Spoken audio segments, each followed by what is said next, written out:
Ruler School is brought to you by Odyssey Games, where you can go to get singles for all your Force of Will and other trading card games, as well as these amazing patrons. Thank you for your support. Enjoy the video. Hey there, Rulers. DMO73 here, bringing you a feature match during this lockdown time. We're playing the best we can on Untap. I am playing a patron deck list. This is by Gunplay Goat, and it is a black, blue, white. Sorry, not black, blue. Blue, white, green Arthur machines list, and I'm playing against Andrew Vatland, playing his red, black, green Melgis. So let's see who can kind of come out on top. Obviously, the Arthur take on machines is very much more focused on those 1/1 counters, where we'll have to see exactly how green fits into the Melgis list.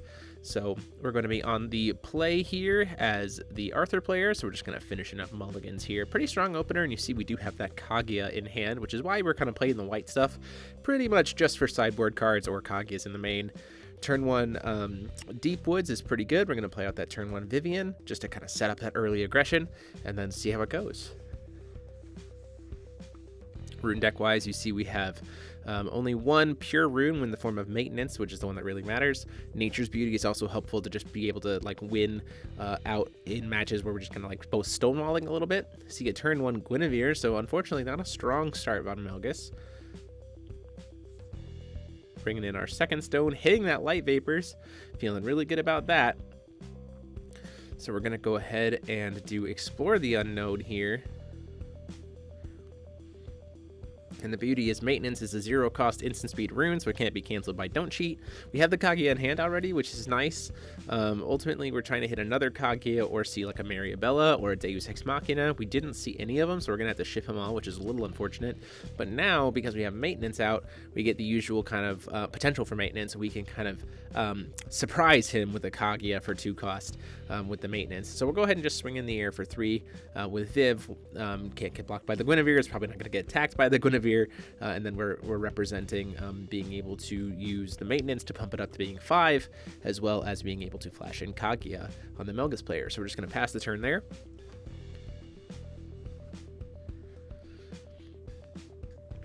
Calling for a second stone, so no Lave in hand at this point. Or if he is, he's maybe playing a deck that doesn't want to flip Melgis quite so early. Adarakti's Memoria still have access to red-black.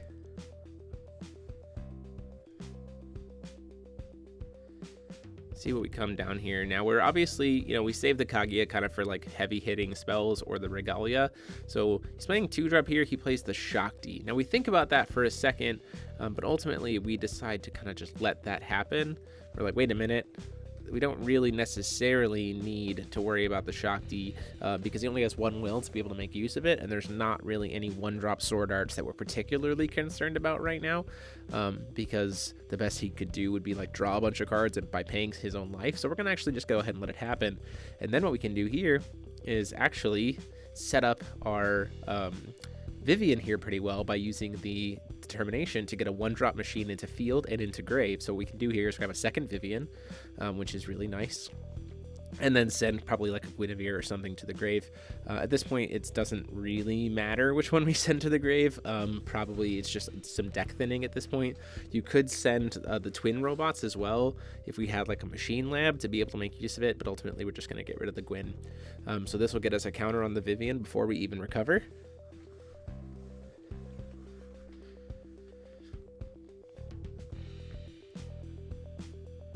We get to recover our stones, and at this point in time we have 3 machines because Arthur himself on his front side counts as a machine, so that's nice for a lot of these other players. So we can play the Clockwork Girl, get some counters there. Now our stones are all going to be every color, which is great. And then we're at 4 machines here, so now we can cast Remote Control Beast for free, get some extra counters on these Vivians. A second remote control piece, get some more counters on these Vivians. Now, if we had a Determination of the Machine Lord, this would be ridiculously good and probably lethal, especially since we have access to Maintenance still. Because we're going to go ahead and swing in. This is going to be cracking for, I believe, 8. Or no. cracking in for, she's seen four machines come in, so she's cracking in for 9.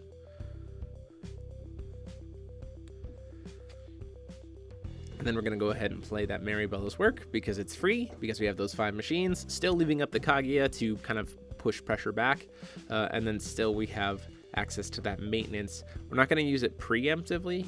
We want to use it after to see kind of what we might need to protect.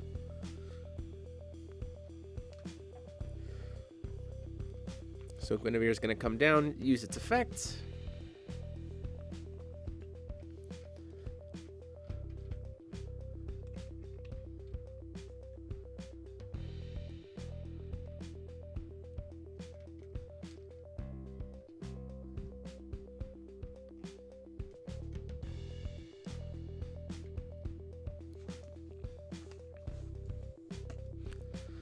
Seeing what we're gonna grab here, calling another stone. Really interesting, hitting that green stone here. Going to see, he discarded a claw, gonna try to play the Leviathan, at which point in time we're like, no, we don't want to bother with that at all. Let's go ahead and maintenance to pump up the 2 remote control beasts, so then suddenly they're both 10/10s. And then we'll go ahead and flash in the Kaguya now that we have Rune 2 to cancel the Leviathan. Steals a lot of value away from him. Essentially says he paid 2 will for nothing, and I got a body on board. Does burn the Energize here for Duel in the Moonlight, which is going to get cloned because it's a sword art. So now Andrew kind of gets to decide how much he wants to pay. Right now on board, to burn everything would be 2 grand for the 2 remote control beasts. The first Vivian has 4 counters on it, so that's 7. The second Vivian has 3 counters on it, so that's 6, so that's 33. At least 4,000 to burn every 4,400 he would need to burn everything off the board to clear the way for the Shakti. So he'd need to pay 2,000 life, 2,200 life total, which is really risky for him to play that much against the deck. That put him down to 7, which is, sorry, no, it put him down to, yeah, put him down to 9, which is really, really risky against a deck that could potentially, especially since if he's not playing Don't Cheats, suddenly I'm going to have a bunch of machines in my graveyard, potentially scrap and build into something for only 1. He does ultimately decide here, because he's going to get the clone, he's going to take a big risk and pay himself down to 1 life. He's going to pay 3 grand. So go down to 1 to burn the whole board for 6,000 because he can spread out the damage with the cloned one. So 6,000 to burn through, and then he says, I'll be at 1 life, which is okay, but I will, just in case you happen to have something with swiftness, I will leave the Shakti up. A little bit of the delay here because of the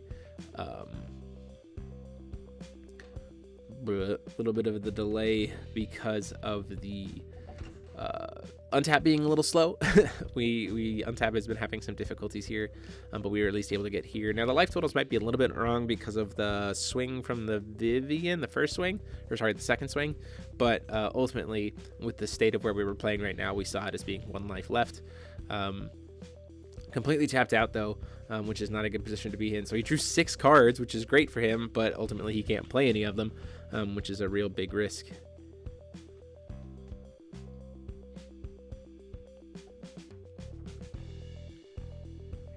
You see, we do have that. Thankfully, what we have in hand is enough for lethal anyway because of Twin Robot and Determination. We have 2 bodies and then Swiftness. But Andrew doesn't know that. Andrew doesn't know that there is that second one in hand. So we just kind of took a big risk, try to clear the board and maybe hopefully reestablish and see what happens here. We did top deck another Vivian, which is awesome because now we have a flyer. So just for good measure though, we'll play the Twin Robots as well, get a machine token. It'll take us a second to figure out how to put the token into play here, so I apologize for that. That'll give Vivian a total of 2 +1/+1 counters going up to 5, and then we'll still have what we need to be able to play Determination, give all of them +2/+2 in Swiftness, and then even with just the Twin Robots it was lethal, but now we just kind of play out our whole hand and get through. So yeah, a little bit of a slow start from Melgis, capitalized on by a very fast start from Arthur and having that backup Kaguya. That's kind of the whole idea of the deck, according to Gunplay, is that he wants to be able to establish that board and then protect it with a Kaguya to make sure that it can push through. This was kind of the big idea, even in discussing Arthur machines for this format, because you can play pretty comfortably green-blue, and then you might as well play the white. So as we go into the next game, don't forget to hit that subscribe button and the bell down below so you're notified when all of our videos goes live, and consider supporting the channel by being a member here on YouTube or by checking it out on Patreon for all the cool exclusive perks that come with supporting us. Thank you guys so much. Let's go to the next game.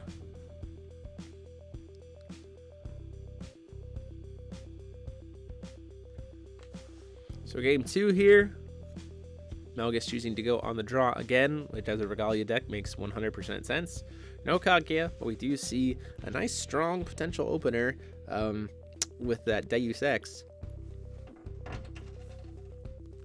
which we've seen in the past that a large Eternal Body is difficult for Melgis to be able to deal with if they can't kill fast enough, because they just don't have a way to kill it.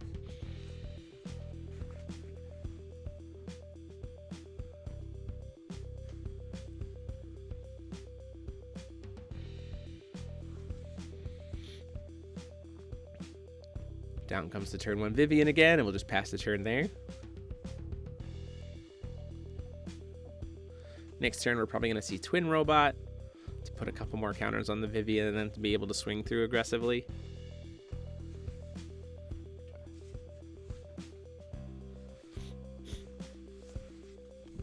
Percival coming down,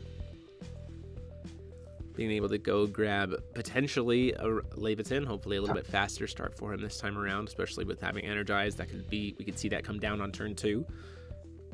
Does find the Lathe.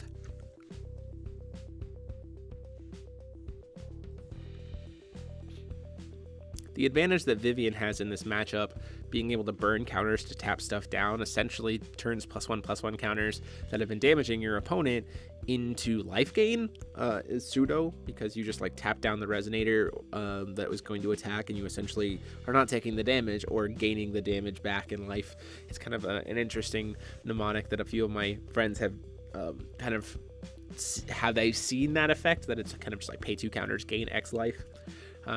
Unfortunately, not seeing the green, which is real sad, but we can at least go digging to see if we hopefully get a Kaguya here and at least start to maybe turn it on. A Deep Woodstone there would have been absolutely great, because then we would have been able to just kind of set up to punish the Regalia, and if he didn't do anything, then we could use Maribel to go get another machine, set up for something like that. We do see a Maribella off of the Deus Ex, or the Explore the Unknown, which is super great. Gonna play out the Twin Robots. Playing out the Twin Robots first to try to get those additional counters on the Vivian. And as well as put another body on the board.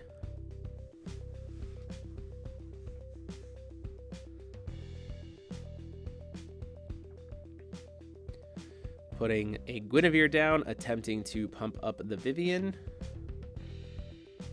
In response, he's going to try to banish actually, I think we were trying to put the tokens on herself to spread out the counters as best as possible. In response to the Guinevere trying to pump herself, we're going to see a banish of the Percival to try to shoot it. And in response to that, we're just going to go ahead and burn the maintenance now to put an extra couple counters on Vivian, because we want to be able to tap stuff down and hit him for some more damage here. If he's tapping out, this is a good position for us to have those extra counters swing in the air for 8, and then have a pumped up Gwyn. So sitting on 9 counters right now, so all we need to be able to play Deus Ex at this point is either a Green Stone or hit a Clockwork Girl. Either one would set us up nicely to have 18 counters on, if not more, because we'd see all these machines enter.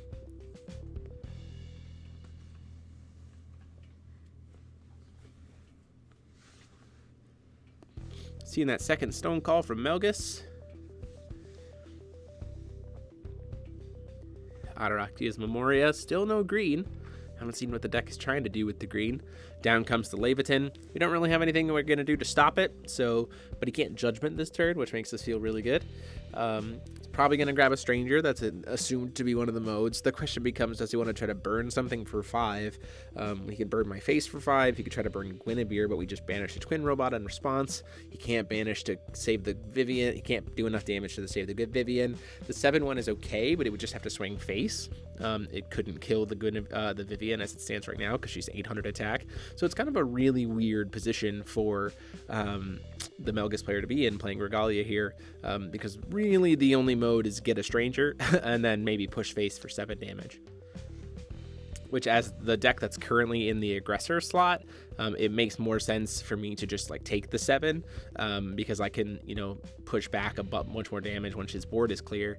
Right now I'm threatening 12, 14, 16 damage, half his life, if not more.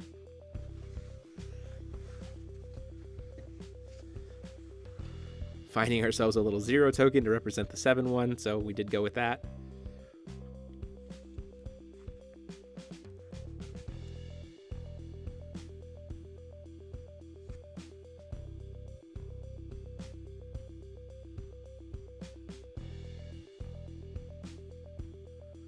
He's deciding where he wants to swing at this point. Now he does have 3 available.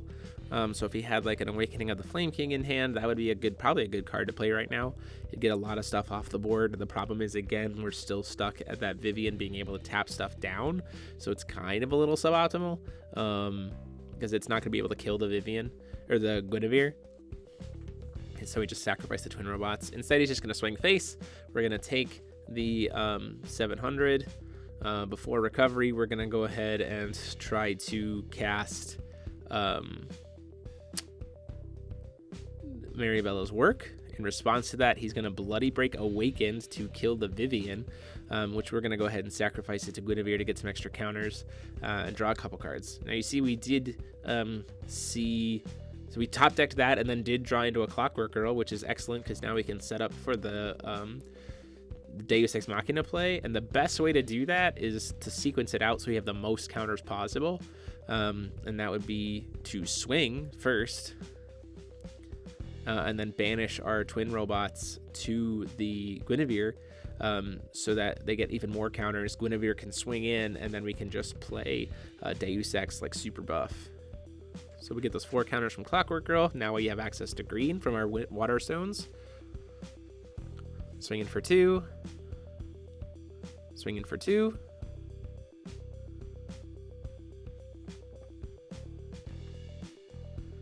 Banish them both to the Guinevere, so we get an additional 4 counters. Then we can swing in for another 8. So crack him for 12 total. Take him down to 20. We're not playing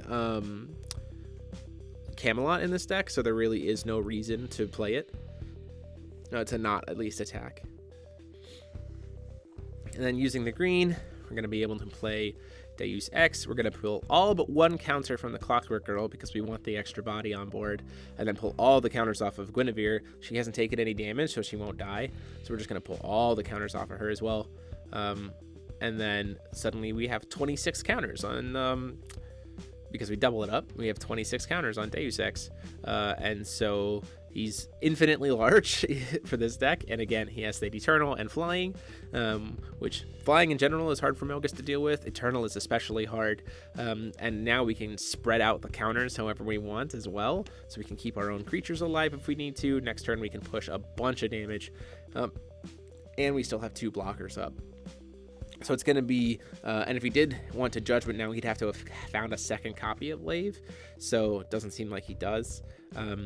So he is forced to be able to call Stone because he only has 2 stones because he's burned his Energize, so we won't be able to perform Judgment this turn without it. So calling that 3rd stone.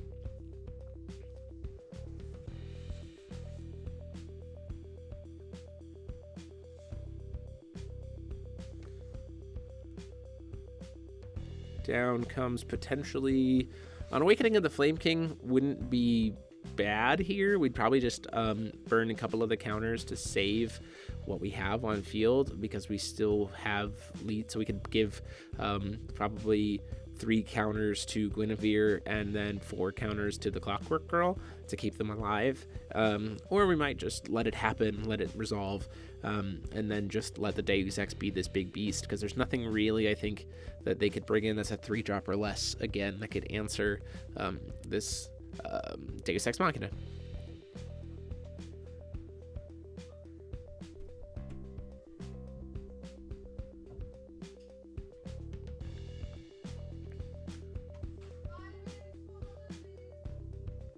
Down comes Shakti. So now a Flame King, Awakening of the Flame King would be very good. We see him play 2, and he gets play 3 for Chuchulain. That was the Stranger that he got, at least one of the 2. Now it has Swiftness and Precision, and it has First Strike and Bane. The problem is all of those things say Destroy, and we have Eternal, so he can't do anything to us there other than play the body out. So he plays it and then proceeds to concede. So that is the match. This is what you're going to see here is us talking about it behind the scenes. But that is the match. Huge thank you to Gunplay Goat, one of our patrons, for supporting this deck list. It'll be up later this week in a video. If you want to do it, go ahead and click that join button down below. And until next time, this is DMO73 saying class dismissed.